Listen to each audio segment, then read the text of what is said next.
ನಮಸ್ಕಾರ.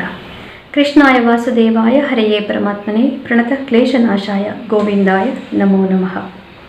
ಇಂದು ಶ್ರೀ ಕ್ರೋಧಿನಾಮ ಸಂವತ್ಸರೆ ದಕ್ಷಿಣಾಯನೆ ಹಿಮಂತ ಋತೌ ಪೌಷಮಾಸೆ ಕೃಷ್ಣ ಪಕ್ಷೆ ಇಂದು 18ನೇ ತಾರೀಖು ಶನಿವಾಸರೆ ಪಂಚಮ್ಯಾಂ ಶುಭತಿಥೌ. ಇಂದು ಪೂರ್ವ ಫಲ್ಗುಣಿ ನಕ್ಷತ್ರ. ಇಂದಿನ ಭವಿಷ್ಯವನ್ನು ಎಲ್ಲರಿಗೂ ತಿಳ್ಕೊಳ್ಳೋಣ.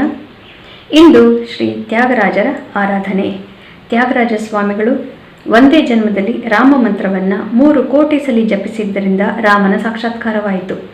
ಇದರ ವೈಶಿಷ್ಟ್ಯ, ಇದರ ಪ್ರಾಮುಖ್ಯತೆ ಏನು ಅಂತಂದರೆ, ನಿಮ್ಮ ಇಷ್ಟ ದೇವತೆಯ ನಾಮ ಜಪವನ್ನು ಮಾಡೋದ್ರಿಂದ ಕಲಿಯುಗದಲ್ಲಿ ದೇವ ಸಾಕ್ಷಾತ್ಕಾರ ಖಂಡಿತವಾಗಲೂ ಆಗತ್ತೆ, ಮೋಕ್ಷ ಸಿದ್ಧಿ ಖಂಡಿತವಾಗಲೂ ಆಗತ್ತೆ. ಆದ್ದರಿಂದ ಪ್ರಾರ್ಥನೆ, ನಾಮ ಜಪವೇ ಕಲಿಯುಗದ ಮುಖ್ಯವಾದಂತಹ ಭಕ್ತಿಯ ಅಸ್ತ್ರ. ಇಂದಿನ ಭವಿಷ್ಯವನ್ನು ತಿಳ್ಕೊಳ್ಳೋಣ. ಮೇಷರಾಶಿಯವರಿಗೆ ಇಂದು ದಾಂಪತ್ಯ, ಮಿತ್ರತ್ವ ಈ ವಿಷಯಗಳಲ್ಲಿ ಹೆಚ್ಚಿನ ನೆಮ್ಮದಿಯೇನೂ ಇರೋದಿಲ್ಲ. ಆದರೆ ನಿಮ್ಮ ಬುದ್ಧಿಮತ್ತತೆಯಿಂದ ಮತ್ತು ಕ್ರಿಯಾಶೀಲತೆಯಿಂದ ಇಂದು ಎಲ್ಲ ಕಡೆಯೂ ನೀವು ಜಯವನ್ನು ಸಾಧಿಸಬಹುದು. ಕಾರ್ಯಕ್ಷೇತ್ರವೇ ಇಂದು ಮುಖ್ಯ. ವೃಷಭ ರಾಶಿಯವರಿಗೆ ಮನೆಯಲ್ಲಿ ಸ್ವಲ್ಪ ಕ್ಷೋಭೆ, ರಿಯಲ್ ಎಸ್ಟೇಟ್ ಇತ್ಯಾದಿ ಆಸ್ತಿ ಪಾಸ್ತಿ ವ್ಯವಹಾರಗಳಲ್ಲಿರೋರಿಗೆ ಇವತ್ತು ಸ್ವಲ್ಪ ಹೆಚ್ಚಿನ ತಲೆನೋವು ಇರುತ್ತೆ. ಮುಖ್ಯವಾದ ನಿರ್ಧಾರಗಳನ್ನು ಮಾಡೋದು, ಡಾಕ್ಯುಮೆಂಟ್ ಸೈನ್ ಮಾಡೋದು ಇತ್ಯಾದಿಗಳಿಗೆ ಇಂದು ಮುಖ್ಯವಾದ ದಿನ ಅಲ್ಲ. ಮಿಥುನ ರಾಶಿಯವರಿಗೆ ಇದು ಬಹಳ ಪ್ರಶಸ್ತವಾದಂತಹ ದಿವಸ. ಯಾವುದೇ ಕೆಲಸವನ್ನು ಮಾಡಿದರೂ ಕೂಡ ನೀವು ಜಯವನ್ನು ಸಾಧಿಸ್ತೀರಿ ಮತ್ತು ಆತ್ಮವಿಶ್ವಾಸದಿಂದ, ಮಾತಿನ ಚಾಕಚಕ್ಯತೆಯಿಂದ ಎಲ್ಲದನ್ನು ಇವತ್ತು ಸಾಧಿಸಬಹುದು.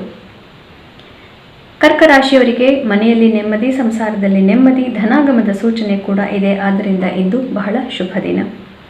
ಸಿಂಹರಾಶಿಯವರಿಗೆ ಹಿಂದಿನ 2 ದಿನಗಳಲ್ಲಿ ಮನಸ್ಸಿಗಿದ್ದಂತಹ ಕ್ಷೋಭೆ ಇವತ್ತು ಮಾಯವಾಗುತ್ತೆ. ಮನಸ್ಸಿಗೆ ನೆಮ್ಮದಿ ಪ್ರಾಪ್ತಿಯಾಗುತ್ತೆ. ಮುಂದೆ ಏನು ಮಾಡಬೇಕು ಅನ್ನೋದು ಇವತ್ತು ನಿಮಗೆ ಗೋಚರವಾಗುತ್ತೆ. ಮುಂದಿನ 1 ತಿಂಗಳಿಗೆ ನೀವು ಬಹಳ ಹುರುಪಿನಿಂದ ಮುಂದುವರಿಯಬಹುದು. ಕನ್ಯಾ ರಾಶಿಯವರಿಗೆ ಈ ದಿನ ಅಷ್ಟೇನೂ ಪ್ರಶಸ್ತವಾಗಿಲ್ಲ. ಮನಸ್ಸಿಗೆ ಕ್ಷೋಭೆ ಉಂಟಾಗತ್ತೆ ಮತ್ತು ಮುಖ್ಯವಾದಂತಹ ಮಿತ್ರತ್ವಗಳಲ್ಲಿ ಒಡಕುಗಳು ಕಾಣಬಹುದು. ದಾಂಪತ್ಯದಲ್ಲಿ ವೈಮನಸ್ಯ ಕಾಣಬಹುದು. ಹೆಚ್ಚಿನ ಮಾತು ಬೇಡ. ಆಧ್ಯಾತ್ಮಿಕತೆಯಿಂದ, ಧ್ಯಾನದಿಂದ ಎಲ್ಲವನ್ನೂ ಗೆದ್ದುಕೊಳ್ಳಬೇಕು. ಆರೋಗ್ಯದ ಕಡೆ ಗಮನ ಇರಲಿ. ತುಲಾ ರಾಶಿಯವರಿಗೆ ಬಹಳ ಪ್ರಶಸ್ತವಾದಂತಹ ದಿವಸ. ಇಷ್ಟಾರ್ಥ ಸಿದ್ಧಿ, ಮಿತ್ರರಿಂದ ಅನೇಕ ರೀತಿಯಲ್ಲಿ ಸಹಾಯವನ್ನು ಪಡೆಯುತ್ತೀರಿ. ಧನಾಗಮದ ಸೂಚನೆಗಳು ಕೂಡ ಆಗತ್ತೆ. ಬಹಳ ಒಳ್ಳೆಯ ದಿವಸ.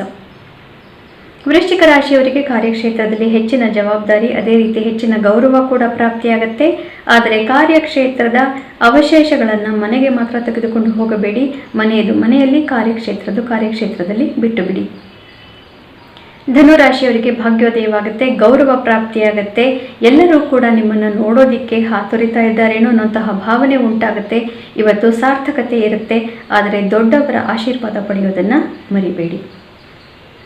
ಮಕರ ರಾಶಿಯವರಿಗೆ ಇದು ಅಷ್ಟೇನೂ ಪ್ರಶಸ್ತವಾದಂತಹ ದಿವಸವಾಗೋದಿಲ್ಲ. ಮನಸ್ಸಿಗೆ ಸ್ವಲ್ಪ ಕ್ಷೋಭೆ ಉಂಟಾಗತ್ತೆ. ಮುಖ್ಯವಾದಂತಹ ವಿಚಾರಗಳಲ್ಲಿ ಎಡಬಿದ್ದರೇನೋ, ಮುಖ್ಯ ನಿರ್ಧಾರಗಳನ್ನು ಸರಿಯಾಗಿ ತೆಗೆದುಕೊಳ್ಳಲಿಲ್ಲವೇನೋ ಅನ್ನೋಂತಹ ಯೋಚನೆಗಳು ಕಾಡ್ತಾ ಇರುತ್ತೆ. 2 ದಿನಗಳ ನಂತರ ಎಲ್ಲವೂ ಮಾಯವಾಗುತ್ತೆ.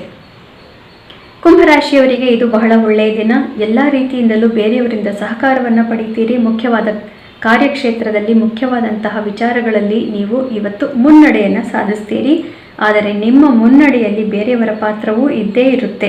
ಯಾವುದನ್ನು ಒಬ್ಬರೇ ಮಾಡೋಕ್ಕಾಗೋದಿಲ್ಲ ಅನ್ನೋದನ್ನು ಅರ್ಥ ಮಾಡಿಕೊಂಡಾಗ ದಾಂಪತ್ಯ, ಮಿತ್ರತ್ವ ಎಲ್ಲದರಲ್ಲೂ ಕೂಡ ಸಾಮರಸ್ಯ ಉಂಟಾಗುತ್ತೆ. ಮೀನರಾಶಿಯವರಿಗೆ ಇದು ಒಳ್ಳೆಯ ದಿವಸ. ಆರೋಗ್ಯದಲ್ಲಿ ಸುಧಾರಣೆ ಕಾಣುತ್ತೆ. ಮಾತುಕತೆಯಲ್ಲಿ ಆತ್ಮವಿಶ್ವಾಸ ಇರುತ್ತೆ.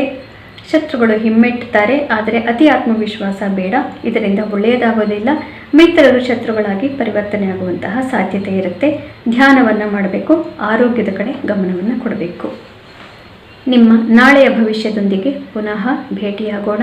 ಅಲ್ಲಿಯವರೆಗೆ ಭಗವದ್ಗೀತೆಯ 1 ಶ್ಲೋಕವನ್ನಾದರೂ ದಿನ ಓದೋದನ್ನು ಅಭ್ಯಾಸ ಮಾಡಿಕೊಳ್ಳೋಣ. ನಮಸ್ಕಾರ.